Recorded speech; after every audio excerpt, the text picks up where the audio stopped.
Hello दोस्तों, हर हर महादेव, राधे कृष्ण। कैसे हो आप लोग? उम्मीद करते हैं मेरे सभी फ्रेंड अच्छे होंगे, स्वस्थ मस्त एकदम ज़बरदस्त होंगे। दोस्तों मैं लेकर आई हूँ बहुत ही सुंदर धमाकेदार नाच गीत है। दोस्तों आप लोग अपना प्यार आशीर्वाद दीजिएगा और वीडियो को फुल वॉच जरूर करना। दोस्तों आप सबसे हाथ जोड़ कर रिक्वेस्ट करते हैं। हम दोनों बहन लेकर आए हैं बहुत ही सुंदर नाच गीत है। दोस्तों तो हमारी सिस्टर ढोल बजाएंगी और हम गीत को गीत के माध्यम से आप लोगों को सुना रहे हैं नाच गीत। पहिरे में लाल हरी चूड़िया बाला में मोर दावे कलैया। पहिरे में लाल हरी चूड़िया बाला में मोर दावे कलैया।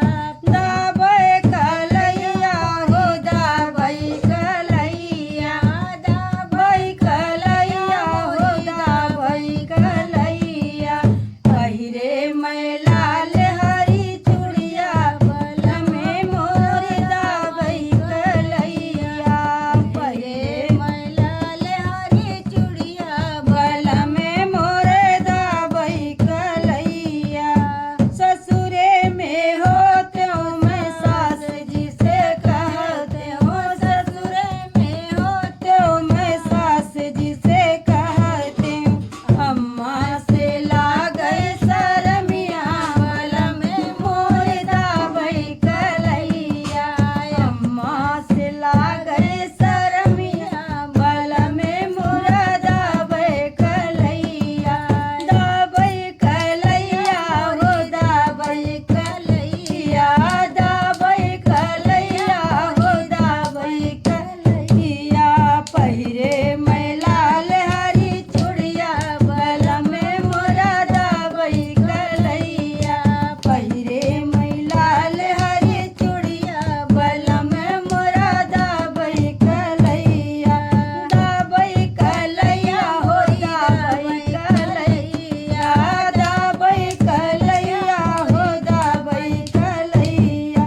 ससुरे में होते हो जेठान जी से कहते हो। ससुरे में होते हो जेठान जी से कहते हो। भाभी से लागे शरमिया बाला में मोर दावे कलैया।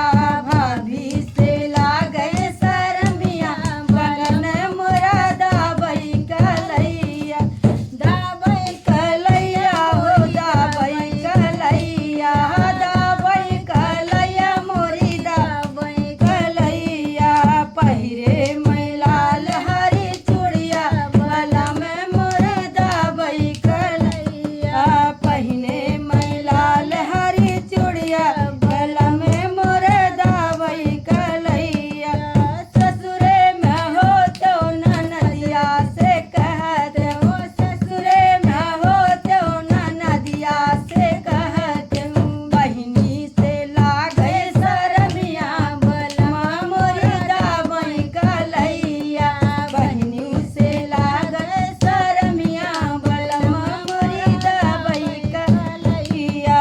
दावे कलैया मोरी दावे कलैया। दावे कलैया मोरी दावे कलैया।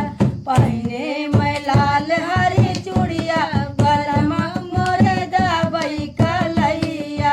पहिने मैं लाल हरी चूड़िया बाला में मोर दावे कलैया। ससुरे में होते हो देवरवा से कहते हो। ससुरे में होते हो देवरवा से कहते हो। भैया से लागे शरमिया बाला में मोर दावे कलैया। भैया से लागे शरमिया बाला में मोर दावे कलैया। दावे कलैया मोरी दावे कलैया। दावे कलैया मोरी दावे कलैया। पहिरे मैं लाल हरी चूड़िया बाला में मोरी दावे कलैया। पहिरे मैं लाल हरी चूड़िया बाला में मोर दावे कलैया। तो दोस्तों तबीयत ठीक नहीं है, इसलिए हमारा गला सही से नहीं चल रहा है। तो इसलिए आप लोग थोड़ा सा गीत में कुछ मिस्टेक हुआ हो तो आप लोग क्षमा करिएगा। और गीत को फुल वॉच करके ज़रूर देखना। तो आप लोग को नए नए गीत के साथ हम दोनों बहन फिर उपस्थित होंगे आप लोग को बहुत ही सुंदर एक फिर चुटकुला नाच गीत के साथ। तब तक के लिए आप सबसे विदा लेते हैं। Bye by.